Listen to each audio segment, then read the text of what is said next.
Corner, giving you an honest assessment of the St. Louis Cardinals from a fan's perspective, as well as a card-carrying member of Cardinal Nation. Don't believe me? I've got the proof right here. Hey, you get discounts on Cardinal swag, a pair of tickets, and a whole bunch of other stuff. Now, opening day, that's tomorrow. You know what that means. The city of St. Louis shuts down. There's a huge pep rally outside on the grounds of what might someday become Ballpark Village.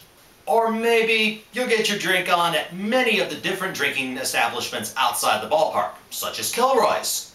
In addition, there are the Clydesdales, Team Motorcade, Cardinal Hall of Famers, and Jimmy Edmonds. And that's all before the Cards take the field. So, who out there is excited?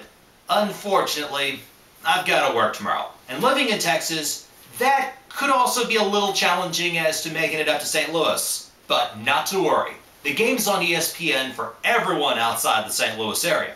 And I also have the MLB at Bat 11 app on my phone to keep me up to date on how many ice-cold Budweisers Mike Shannon puts down throughout the day.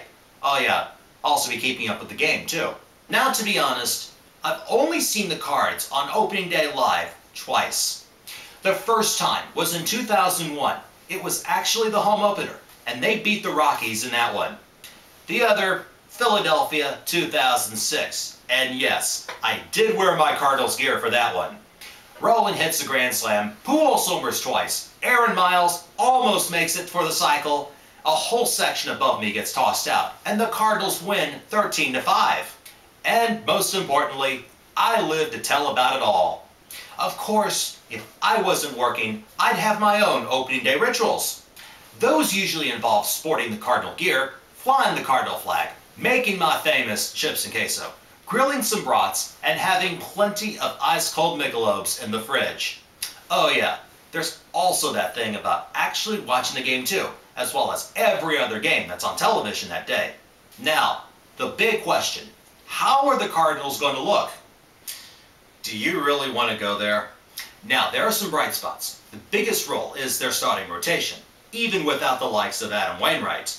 We all know that our ace, Chris Carpenter, is good for at least 16 to 17 wins. Jaime Garcia, if he avoids that dreaded sophomore jinx, should definitely be solid as number 2. Kyle Lohse, well, that depends on which Kyle Lohse actually shows up. Now, if it's the one who played in 2009-2010, who went a combined 10-18 with a 5.55 ERA and was riddled with injuries, we're in trouble. However, if he builds on his momentum coming out of spring training and can resemble the Kyle Lohse of 2008 where he won 15 games, that could actually be a good thing. Now, the most intriguing of the starters in the rotation happens to be that of Kyle McClellan, a Florissant native. He's spent the past 3 years as the setup guy, but after going 4-0 with a 0.78 ERA in 5 starts this spring, he looks like he'll make the transition to starter quite nicely, and could be one of the biggest surprises in the National League this year. Which leads us to Jake Westbrook. Since getting traded from Cleveland last summer, his numbers were respectable. He went 4-4 with a 3.48 earned run average, although his best years were with Cleveland back in the mid-2000s, when he was surrounded with the likes of CC Sabathia and Cliff Lee. His should be a decent fifth starter, if he can stay around the 500 mark or better as far as win-losses are concerned. While the starting rotation should be good, the bullpen, well, that's a bit dicey. Mitchell Boggs, Trevor Miller, Jason Mott, and Ryan Franklin are all back from last year. Joining them this season is Brian Talent, a free agent signee from Toronto. Miguel Batista, at the age of 40, signs a minor league deal, looking for that opportunity to try to barely hang on to his career. Well, the good news for him, he makes the Cardinals, and he'll be one of those guys in the setup role. And then there's Brian Augenstein, a waiver wire pickup who struggled in the Arizona Diamondbacks organization, but had a great spring and also is in the bullpen. The biggest key for the pitching to work as a whole is the starters are going to have to go deep, and La Russa is going to have to resist pulling the trigger finger with the bullpen, especially late in the games after every single batter. It kind of burns them out. The other big key, which I'm afraid to tackle, is the defense, and that could be the weak link for the Cardinals. Up the middle, Skip Schumacher returns to second, and Ryan Theriot is playing at shortstop. You know, that position he played with the Cubs, but he got moved to second base by the Dodgers after they found his defensive play eroded at his former position. David Freese is at third, hoping to avoid ankle injuries that sidelined him for a good chunk of last season. One bright spot is Daniel Descalso as a reserve, who had a great spring. In addition, Matt Carpenter, he turned some heads with his play during the spring. He'll be starting the year in Memphis to get the at-bats and experience, but he could actually be one of the favorites to see some big league action in case anyone falters. Pujols, he returns to first, and Yadier Molina's catching. On to the outfield. Matt, take a fly ball to the groin for the team holiday, is in left, while Lance Berkman and his weak knees are in right. That leaves Colby Rasmus in center field. I sure hope he worked on his cardio this winter. With this outfield, and with the way La Russa loves to play and tinker with the lineup, reserves John Jay and Alan Craig should see plenty of action. And as for the starting lineup, all I can say is there's a 99% chance Albert Pujols bats third, while either Matt Holliday or Lance Berkman will bat fourth. The rest of it is anyone's guess. There were only 3 games in a row in August when the Cardinals had the same lineup from the night before. And the only reason for that was because Tony La Russa was suspended at the time.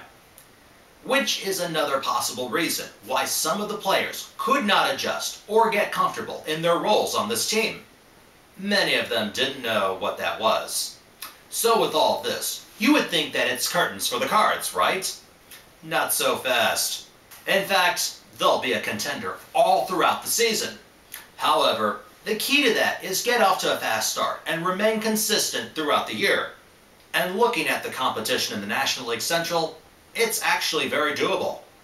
Cincinnati, last year's division winner, has 2 of their top pitchers in precarious situations. Johnny Cueto's on the disabled list, and Bronson Arroyo has mono.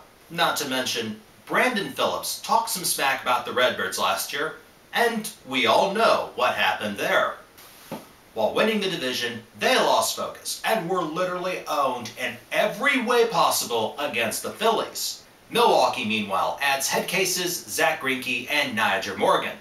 Greinke fractured a few ribs playing horse, while Morgan was exiled from the Nationals after his little temper tantrum against the Cardinals back in spring training. Must be nice to be the Chicago Cubs, especially when you've got $11 million burning a hole in their pocket with nothing at all to spend it on. Well, that's also what they had left to pay pitcher Carlos Silva, who number 1 gets into an altercation with Aramis Ramirez during a spring training game and goes off on their new pitching coach. In turn, they cut him, eating his salary. Add that with Carlos Zambrano's mental issues and every other overpaid player on that roster who eventually becomes a bust. Should be some great times on Clark and Addison this summer. My advice, hey, wait till next year. And finally, the Astros and Pirates, they're pretty much irrelevant at this point. So, given the strength of this division, and how few are picking the Cardinals to do anything, and the fact that I can't really stand La Russa or almost anything he does, he somehow finds a way to prove the critics wrong, and the Cardinals end up a better team than they're projected to be. Is the National League Central winnable? Definitely. Can the Cardinals do it? Of course. Am I going to pick them to win it this year? Not yet. As we wait to see how Cincinnati does, I'll say the Cardinals will finish no lower than second place. And there you have it, my 2011 St. Louis Cardinals preview. And as I close the show, I've got a triple play of sorts. 3 questions for you to answer. Number 1, do you have any opening day rituals? Number 2, what is your greatest opening day memory? And number 3, where do you see the Cardinals finishing this year? As always, I want to hear from you guys by submitting your answers, comments, responses, questions, or anything else in the comment box below. I'm CardsFaninBigD on YouTube and Twitter. Don't forget to like, subscribe, and follow. Cards Padres, opening day tomorrow 3 o'clock. Chris Carpenter goes for the Cardinals against Tim Stouffer. It'll be a fun one. If you're headed out there, stay warm and be safe. If not, enjoy it the same. But either way, go Cards!